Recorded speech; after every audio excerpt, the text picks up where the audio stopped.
കൂട്ടുകാരെ, ഇന്നൊരു ചെറിയ മോട്ടിവേഷൻ ആയാലോ? എന്തിനെക്കുറിച്ച് പറയണം?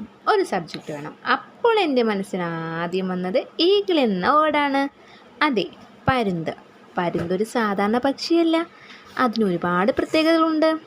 നമ്മുടെ ജീവിതവുമായി താരതമ്യം ചെയ്യുമ്പോൾ പരുന്ത് എപ്പോഴും ഈഗിളിനെ കുറിച്ച് ഒരുപാട് പേര് ഒത്തിരി മോട്ടിവേഷൻസ് ചെയ്തിട്ടുണ്ട്. പക്ഷേ എന്നാലും ഞാനും ചെയ്യും ഒരു വീഡിയോ. എന്തെങ്കിലും തെറ്റുകളുണ്ടെങ്കിൽ എൻ്റെ സംസാരത്തിൽ എന്തെങ്കിലും ആർക്കെങ്കിലും തോന്നിയിട്ടുണ്ടെങ്കിൽ എന്നോട് ക്ഷമിക്കണം. ഇനി നമുക്ക് സ്റ്റാർട്ട് ചെയ്യാം. പരുന്ത് എപ്പോഴും ഉയരത്തിൽ മാത്രമേ സഞ്ചരിക്കാറുള്ളൂ. പരുന്തൊരിക്കലും ചെറിയ പക്ഷികളോടൊത്ത് സഞ്ചരിക്കാറില്ല. പരുന്ത് പരുന്തിനോടൊപ്പമേ സഞ്ചരിക്കാറുള്ളൂ. ജീവിതത്തിൽ വിജയികളാണ് നിങ്ങൾ ആഗ്രഹിക്കുന്നതെങ്കിൽ വിജയിക്കാൻ ആഗ്രഹിക്കുന്നവരുമായി വേണം ഇടപഴകേണ്ടത്.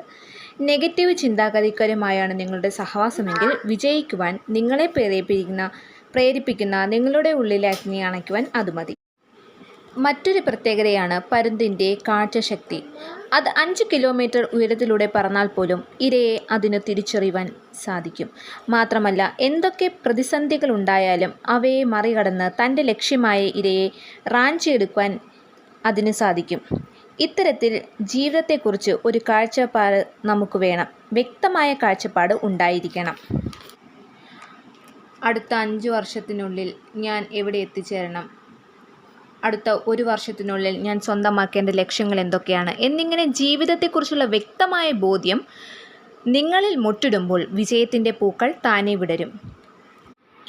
മറ്റൊരു പ്രത്യേകതയാണ് പരുന്ത് ആരെങ്കിലും മിച്ചം വച്ചതോ ബാക്കി വെച്ചതോ ആയ ഇരകളെ ഭക്ഷിക്കാറില്ല.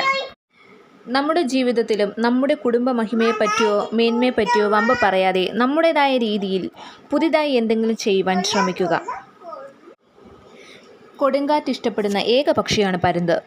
കൊടുങ്കാറ്റ് വരുമ്പോൾ മറ്റു പക്ഷികൾ പേടിച്ചിരണ്ട് മാളങ്ങളിൽ ഒളിക്കും. എന്നാൽ കൊടുങ്കാറ്റിനൊപ്പം പരുന്ത് ഉയർന്നു പറക്കും. എന്നിട്ട് തൻ്റെ ചിറകുകൾ വിടർത്തി വെറുതെ നിൽക്കും. അങ്ങനെ കാറ്റിൻ്റെ ശക്തിയാൽ പരുന്ത് ചിറകടിക്കാതെ കിലോമീറ്ററോളം പറക്കും. ജീവിതത്തിൽ വിജയിച്ചവരെല്ലാം തന്നെ തങ്ങളുടെ ജീവിതത്തിലുണ്ടായിട്ടുള്ള പ്രതിസന്ധികളെ അവസരങ്ങളാക്കി മാറ്റിയവരാണ്. നമ്മുടെ ജീവിതത്തിലും കൊടുങ്കാറ്റുകൾ ഉണ്ടാകാം. പക്ഷേ അതിനെ മറികടന്ന് ഉയരത്തിൽ പറക്കണം, വിജയത്തിൽ എത്തണം. ഇതുപോലെ നമ്മുടെ ജീവിത വിജയത്തിന് ഒട്ടേറെ പുതിയ കഴിവുകൾ നമുക്ക് ആവശ്യമാണ്. നഷ്ടബോധത്തിൻ്റെ ഇന്നലകൾ അവസാനിച്ചു. ഇന്നത്തെ സൂര്യോദയത്തിനൊപ്പം വിജയം എൻ്റേതാണ് എന്ന ചിന്തയോടെ മുന്നോട്ട് നടക്കുക. എല്ലാവരുടെയും സപ്പോർട്ട് പ്രതീക്ഷിക്കുന്നു. Please subscribe.